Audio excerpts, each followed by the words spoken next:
Committee చైర్మన్గా ఉన్నటువంటి MLA గారు ఇది సంవత్సర కాలంలోనే పూర్తి చేస్తా అని విఫలమవడంతో మేము ప్రశ్నించినము. మీరు ఎన్నికలలో గెలిచిన తర్వాత చెప్పిర్రు సంవత్సరం లోపలనే పూర్తి చేస్తా అన్నారని నిలదీస్తే మేము ప్రతిపక్షంగా అడిగితే బాధ్యతాయుతంగా పనిచేయాల్సినటువంటి ఎమ్మెల్యే ప్రజల మీద దాడులు చేస్తూ ప్రజాస్వామ్యాన్ని కూని చేస్తూ ఆయన ఎన్నికల కన్నా ముందు ఒక రకంగా ఎన్నికల తర్వాత ఒక రకంగా ఉన్నాడు అనడానికి అనేక వీడియోలు ఉన్నాయి. ఇదే మనం పెద్ద కాళేశ్వరం కట్టేటప్పుడు పరిహారం తక్కువ వస్తూ ఉన్నదని చెప్పిండు, పరిహారం ఎక్కువ ఇప్పిస్తా అని మేనిఫెస్టోలో చెప్పిండు. కానీ వాళ్ళ కాళేశ్వరం ప్రాజెక్టులో మాకు పరిహారమే రాలేదని వాళ్ళు మొత్తుకుంటా ఉంటే కనీసం ఎమ్మెల్యే ఇక్కడ ప్రజల ఓట్లతో గెలిచినటువంటి ఎమ్మెల్యే కనీసం భూపాలపల్లిలో కూర్చొనైనా హైదరాబాద్కైనా రైతులను పిలిపించుకొని, రైతులు కూడా పెద్దగా లేరు, చాలా తక్కువ మంది ఉన్నారు. అంటే ఇక్కడ మాదేపూర్ మండలంలో 62 ఎకరాలని అధికారులు చెప్తా ఉన్నారు.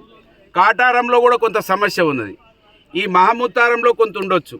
ఈ అందరినీ కూడా ఒక దగ్గర పిలుచుకొని మాట్లాడి వాళ్ళకు అవసరం అనుకుంటే ఒక కొత్త జీవోని తీసుకొచ్చి ఇక్కడ మన ప్రభుత్వాలు ఎక్కడైతే ఇబ్బంది ఉంటాయో ఆ రోజు మాకు మనకు ప్యాకేజ్ కావాలి, 18 సంవత్సరాలు నిండిన పిల్లలకు కూడా ప్యాకేజ్ కావాలంటే కేసీఆర్ గారు మిడ్ మానేర్ ప్రాజెక్టు ఒక జీవోని తీసుకొచ్చి అక్కడ పిల్లలకు ప్యాకేజ్ కూడా ఇవ్వడం జరిగింది.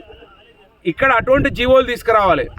రోజు ముఖ్యమంత్రి రేవంత్ రెడ్డి గారు పక్క కూర్చొని ఈ ప్రాంత ప్రజలు ఓట్లేస్తే గెలిచి ఆయనతోటి పొగిడించుకుంటా ఉన్నాడు, కానీ ఇక్కడ ప్రజలకు మాత్రం ఏం చేస్తలేడు.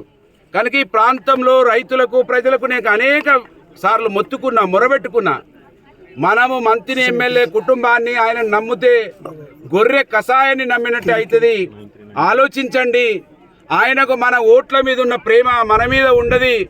ప్రజలంటే ఆయనకు ఏమాత్రం ఒక విలువ లేదు, ప్రజాస్వామ్యం అంటే ఆయనకు నమ్మకం లేదు. ఆయనకు ఆయన జీవో కావాలి, ఆయన చట్టం కావాలి, ఆ కుటుంబానికి పదవులు కావాలి. పదవి వస్తే తమ్ముడు రాజ్యమేలాలే, ఆయన హైదరాబాద్లో కూర్చొని రాజరికం నడిపించాలని నేను మొత్తుకున్నా కూడా వినిపించుకోలేదు. ఇవాళ కనబడతా ఉన్నది, మంత్రి ప్రాంతంలో రైతులకు నీళ్లు లేవంటే మాట్లాడతలేడు. ఇక్కడ రైతులు, దళితులు, బీసీలు ఈ నియోజకవర్గంలో ఎక్కువ ఉన్నారు. ఇక్కడ పొయ్యేటి కూడా వాళ్ళే భూములు పోతా ఉన్నాయి. కనీసం వాళ్ళకైనా జవాబు చెప్పడు, కనీసం కలెక్టర్లన్నా మాట్లాడరు. జయశంకర్ భూపాలపల్లి జిల్లా కలెక్టర్ ఇప్పటి వరకు నోరు మెదపలేదు, పెద్దపల్లి జిల్లా కలెక్టర్ నోరు మెదపతలేడు, ఎమ్మెల్యే అయితే కనబడుతూనే లేడు. కనబడ్డా పోలీస్ పహారలో కనబడతా ఉన్నాడు. కనుక ప్రజలు అర్థం చేసుకోవాలి, ఎప్పటికైనా మట్టి పనికైనా ఇంటివాడు మనవాడైతేనే పని మంచిగా జరుగుతుంది. అంతానికి దాదాపు 200 కిలోమీటర్ల పెద్ద ఎత్తున భూసేకరణ చేసినాం, ఒక్క చిన్న సమస్య కూడా జరగలేదు. ఏమైనా సమస్యలు వస్తే నేను ఎమ్మెల్యేగా కూడా సూరారం కచ్చి కూర్చున్నాం, మేడిగడ్డలో కూర్చున్నాం. ఆ ప్రాంతంలో అంతా కూడా ఎప్పటికప్పుడు రైతులతో మాట్లాడి అనేక సమస్యలు పరిష్కారం చేసినాం. కానీ ఇవాళ ఎమ్మెల్యే మాట్లాడకపోవడం, నేను మాట ఇచ్చిన కదా మాట నిలబెట్టుకోవాలని రైతులను మీదకి దాడులకు పోలీసులను దిగడం. ఇక్కడ ఒక పెద్ద మనిషి అడుగుతా ఉన్నాడు, ఎందుకు పోలీసు వాళ్ళు అవసరం? మేము ఎవరి భూములు గుంజుకోలేదు కదా, ఎవరి భూములలో మేము తిష్ట వేయలే కదా. మా తాత ముత్తాతల కాడ నుంచి అనుభవిస్తున్నటువంటి మా భూములను తీసుకునేటప్పుడు మమ్మల్ని పరిగణలోకి తీసుకోవాలి, మాతో మాట్లాడాలి. ప్రజాస్వామ్యం అంటే పోలీసులను పెట్టి నడిపించడమా?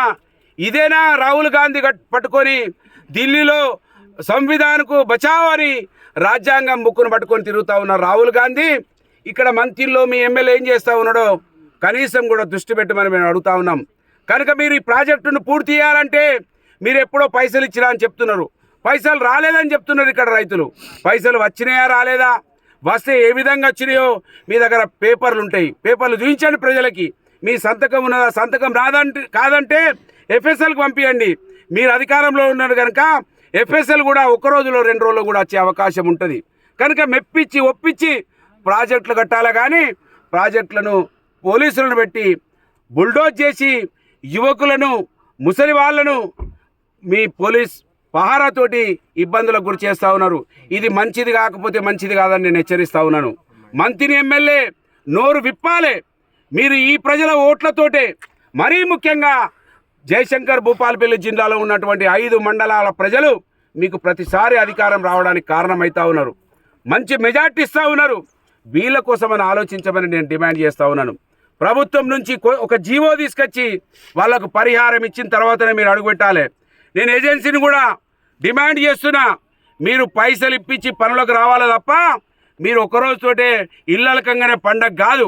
మీరు ప్రాజెక్టు పూర్తి చేసుకోవాలంటే రైతులకు పరిహారం ఇప్పించి ప్రభుత్వంతో ఇప్పించి రండి. మేము కూడా ఒక విషయం మేము కూడా ఊరుకోమనే విషయాన్ని మీరు గమనించమని ఈ సందర్భంగా ఆ ఏజెన్సీని కూడా హెచ్చరిస్తా ఉన్నాను. అధికార పార్టీ నాయకులు కళ్ళు తెరవండి. అధికారం కోల్పోగానే ముసలి కన్నీళ్లతోటి ప్రజలలో తిరిగినటువంటి వాళ్ళు ఇవాళ ఎందుకు వస్తలేడు మంత్రి ఎమ్మెల్యే? కాళేశ్వరం ప్రాజెక్టు కట్టేటప్పుడు వచ్చిండు కదా, ముసలి కన్నీరు గార్చినావు కదా, ఈ ప్రజల ఓట్లతోటే కదా నిన్ను రేవంత్ రెడ్డి రోజు మా ఎమ్మెల్యే మంత్రి ఎమ్మెల్యే అంటే గొప్పోడని చెప్తుండే కదా. ఆయన నువ్వు గొప్పోడని చెప్పడానికి కారణం ఈ మాదేపూర్ మండలం, కాటారం మండలం, మహమూతార మండలం, పలిమల మండలం, మలాల్రావు మండలం, ఈ మండలాల ప్రజలే కారణం కదా. కళ్ళు తెరువు ఎమ్మెల్యే అని చెప్తున్నా. వీళ్ళకు పైసలు ఇవ్వకుండా వచ్చి పోలీసులు ఉన్నారు కానీ ఏది చేస్తా